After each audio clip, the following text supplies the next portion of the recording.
Bonjour à toutes et à tous, je suis ravie de vous retrouver sur le plateau de Smart Food. Enjeux, tendances, innovation, business, parcours, l'alimentation sous toutes ses formes. On en parle tous les matins sur Bismart avec mes invités bien sûr et un menu renouvelé chaque jour. Et au menu aujourd'hui, des lardons oui, mais nouvelle génération. Face à la végétalisation de nos assiettes, au recul de la consommation de viande, la filière des alternatives à base de protéines végétales explose et les acteurs, notamment tricolores, se multiplient. Une bonne dose d'innovation, de recherche, beaucoup de végétal évidemment, une consistance, une texture, un aspect qui se rapproche de leur modèle carné. Et le goût, dans tout ça, oui, le goût c'est le gras, et le gras c'est la vie, surtout si il est végétal. Bonjour Nicolas Schweitzer. Bonjour. Vous êtes cofondateur et directeur général de La Vie, d'où mon jeu de mots. La Vie, c'est cette start-up spécialisée dans la viande végétale. Vos deux premières recettes végétales sont des lardons et du bacon, commercialisés depuis octobre dernier. Alors, on est plutôt côté charcuterie. Comment est née La Vie et pourquoi ce nom ? Excellente question. Alors, on est né tout à partir d'un constat, qui est qu'aujourd'hui, on ne peut pas continuer à consommer de la viande comme on le fait, tout simplement parce que 77% des terres agricoles sont utilisés pour nourrir les animaux, alors que ces animaux ne nous fournissent que 18% des calories. Et donc, ça représente tout le continent américain, du Canada au Chili, juste pour produire de la nourriture pour ces animaux. Et on doit doubler la consommation de viande d'ici 2050, et malheureusement, on n'a juste pas la place physiquement. Donc il faut absolument trouver des solutions, apporter des innovations pour pouvoir continuer de profiter de la viande qui est si délicieuse, mais en mettant beaucoup moins de pression sur notre planète, que ce soit au niveau du réchauffement climatique, des animaux et de notre santé. Et pourquoi ce nom, La Vie ? Parce que la vie, c'est tout ce pour quoi on se lève le matin. Donc ça va de la vie dans le sens les bons vivants, la joie de vivre. C'est la vie des animaux, la vie de nos enfants et la vie dans le sens la santé. Voilà. La Vie est née en 2019, c'est ça ? C'est ça. Ça s'inscrit dans une tendance de fond, celle de la viande version végétale. Alors c'est vrai qu'à vos débuts, le marché commençait tout juste. On voyait quelques produits qui étaient commercialisés. Vous avez décidé, vous d'emblée, de quasiment tout miser sur le goût. Le goût, c'est souvent ce qui fait défaut dans les produits de simili carnés. Pourquoi ce choix ? Parce qu'on adore la viande. Donc, vous n'en mangez pas, mais vous aimez la viande. Exactement. Et le goût de la viande, surtout. Et le goût de la viande. Et donc, ce qui nous a troublés quand on a commencé à regarder cette proposition de la viande végétale, qui est quand même une idée géniale, fondamentalement, qui consiste donc à essayer de reproduire tout ce qu'on aime dans la viande, mais avec une recette à base de plantes, c'était effectivement que ça pouvait être un peu déceptif en termes de goût, et notamment du fait de l'absence de gras. Et parce que le gras dans la viande animale, c'est ce qui va infuser, c'est ce qui va caraméliser, c'est ce qui va nous apporter toute cette intensité qu'on adore dans la viande et qui est si difficile à obtenir avec le végétal. Et il se trouve que Vincent, mon associé, a une expertise sur le gras et donc on a décidé de se concentrer vraiment là-dessus. Et aujourd'hui, on est la seule société au monde à savoir faire du gras végétal qui va cuire, qui va infuser, qui va crépiter et qui va apporter toute cette intensité qu'on adore dans nos produits. On va revenir sur le gras végétal, mais vous êtes attaqué d'emblée à un simili de viande de porc. C'est sans doute le goût le plus difficile à imiter. Oui, tout à fait. C'est vrai qu'on a décidé de partir sur le produit iconique du gras animal, qui est la poitrine de porc. Et donc, lardons pour la poitrine de porc en cubes et bacon, qui sont les tranches de poitrine pour le porc.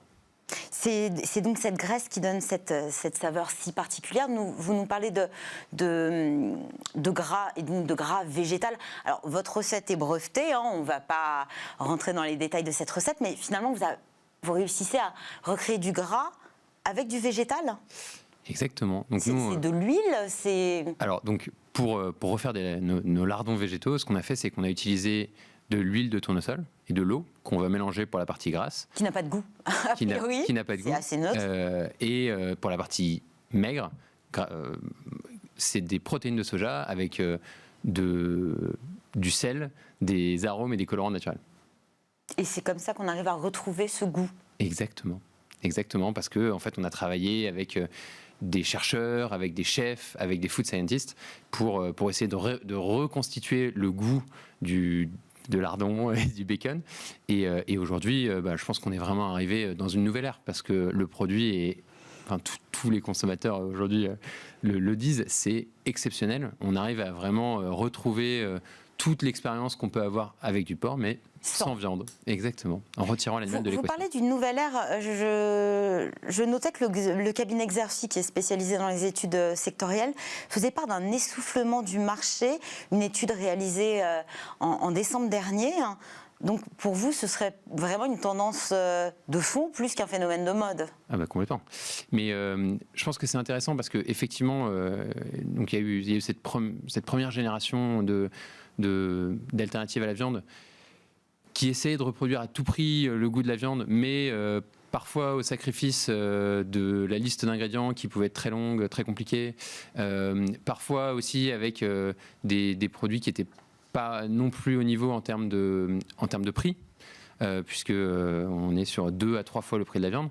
Et donc nous, on est convaincus que pour que l'adoption devienne massive et que la révolution vraiment se fasse, il faut non seulement faire des produits qui soient excellents, et donc ça vraiment, je pense que là, pour le coup, on a mis la barre très très haut. Donc on doit avoir le goût, voilà, on doit avoir un prix abordable. Qui ne doit pas être aussi éloigné du concurrent. Je ne sais pas si ça en est un, mais en tout cas du modèle carné. Hein. Exactement. Quoi d'autre Limiter le côté ultra transformé. Exactement, donc la santé. Donc c'est pour ça que nous, on est vraiment parti sur une recette très clean. Tous nos ingrédients sont verts Yucca. On a sur notre recette de bacon 8 ingrédients, ce qui est exactement le même nombre d'ingrédients que pour le porc. Vous avez le Nutri-Score aussi. On a un Nutri-Score C. Qui est... Quand des lardons sont notés E, D ou E. Exactement. Et donc, c'est vrai que si on y réfléchit 2 minutes, si on arrive à avoir une proposition où on fait des produits qui sont aussi bons, voire meilleurs, qui sont meilleurs pour la planète, meilleurs pour la santé, meilleurs pour les animaux et moins chers, il n'y a aucune raison de ne pas essayer et se laisser convaincre. Et ça, il faut produire plus, c'est ça en fait. Exactement. Donc l'enjeu pour nous, c'est d'arriver à produire assez pour commencer à être vraiment concurrentiel avec le porc. Et donc aujourd'hui, on a fait un partenariat avec un géant de l'agroalimentaire, avec Carrefour. Le prochain levier, c'est la restauration ? Et le prochain, alors le levier déjà activé, c'est la restauration. On travaille avec Pokawa, avec Taster. Et qu'on retrouve dans leurs recettes ? Oui, tout à fait, avec Henk. Donc c'est des chaînes de restauration qui nous ont mis en avant, qui nous ont fait confiance, et aujourd'hui ça cartonne complètement. On a du mal à suivre en termes de production. On vient de rentrer là chez King Marcel, et donc c'est le tout début. On va commencer à vraiment rentrer dans beaucoup de restaurants bientôt. Aujourd'hui, le marché est occupé par un certain nombre de start-up, notamment Tricolore, qui opèrent sur ce créneau des simili végétaux. Comment on peut réussir à se distinguer ? Je pense à l'un de vos concurrents qui a sorti très, très récemment des allumettes végétales. Je pense que c'est vraiment le tout début de cette catégorie. Donc pour moi, c'est pas vraiment nos concurrents. Nos concurrents, c'est le porc. Et c'est là où il y a 99,9% du marché. Donc moi, je suis très heureux si on est plusieurs à aider la catégorie à grandir, à aider les Français à adopter le végétal. Mais toujours avec cette envie de proposer le meilleur produit possible, qui est du goût, le moins cher, qui rentre dans vos cahiers des charges. Vous venez de réaliser une levée de fonds de 25 millions d'euros. Parmi les investisseurs des fonds qu'on peut qualifier de traditionnels, des PDG d'entreprises à succès, PDG d'entreprises françaises. On trouve notamment le PDG de Blablacar ou de Vinted. Vous avez aussi une célébrité, Nathalie Portman, qui est végétarienne, peut-être même végane. Première question, est-ce que vous attendiez un tel succès ? Pas du tout. C'est assez exceptionnel. On a été vraiment pris de court. En toute transparence, le produit a tout fait et on n'a pas beaucoup de mérite. On a, enfin, vous moi, avez fait ce produit, je n'ai pas personnellement beaucoup de mérite, mais c'est vrai que toute l'équipe de recherche qui a mis énormément de temps et d'énergie dans la conception d'un produit qui soit vraiment nouvelle génération. C'est à eux que revient tout ce mérite, puisque aujourd'hui, dans le processus d'investissement, on a une dégustation, et c'est vrai que systématiquement, c'est un moment magique où tout de suite tout le monde a des étoiles dans les yeux, on dit ah oui, quand même, on est arrivé à un niveau incroyable, quoi. Donc, je mentionnais le nom de Nathalie Portman. Il y a de nombreuses stars végétariennes qui investissent, notamment aux États-Unis. C'est une manière un peu de capitaliser sur leur soft power. Elles ont une influence considérable aujourd'hui. Tout à fait, je pense que c'est un peu ce qui rassemble tous ces investisseurs. Donc, vous l'aviez mentionné, mais c'est vrai que Vinted, Blablacar, Back Market et Back Market, ce sont des licornes européennes, Tech for Good, qui sont engagées pour le climat. Nathalie Portman, pareil, un vraiment fort engagement pour le climat, et c'est un peu ce qui les rassemble, avec aussi ce succès autour du produit et de la dégustation qui les a séduits, je pense. Donc c'est vraiment le dénominateur commun qui a permis de rassembler autant de gens incroyables dans cette aventure. Vous avez des codes marketing qui se différencient totalement de ce qu'on peut trouver, un univers avec, on voit des petits cochons sur les emballages de vos produits. C'est aussi une manière de se différencier en magasin? Tout à fait. Notre idée, c'est que il faut que cette transition, elle soit joyeuse, il faut qu'elle soit pleine de vie, il faut qu'on arrive à vraiment donner envie, tout simplement, aux bons vivants d'essayer. Tout simplement. C'est aussi peut-être un moyen, on voit les paquets à l'antenne, c'est presque un peu enfantin. Est-ce que effectivement, sur des plus jeunes générations, c'est une cible qui permet d'être décisif, puisqu'on adopte des habitudes alimentaires très tôt? Alors clairement, les jeunes aujourd'hui sont bien plus sensibilisés au bien-être animal. Et on le ressent beaucoup dans les nombreux soutiens. Ils sont prédicteurs, d'ailleurs, dans les familles, souvent. Exactement. Après, nous, c'était aussi une envie de montrer de la vie dans un rayon qui, généralement, ne l'est pas forcément, parce que c'est difficile de célébrer la vie dans les rayons charcuterie. Et pour nous, c'était vraiment une superbe opportunité de le faire et d'essayer de créer de l'enthousiasme autour de notre nouvelle marque. Et la suite des projets, quelles sont vos ambitions? Peut-être d'autres produits que vous allez travailler?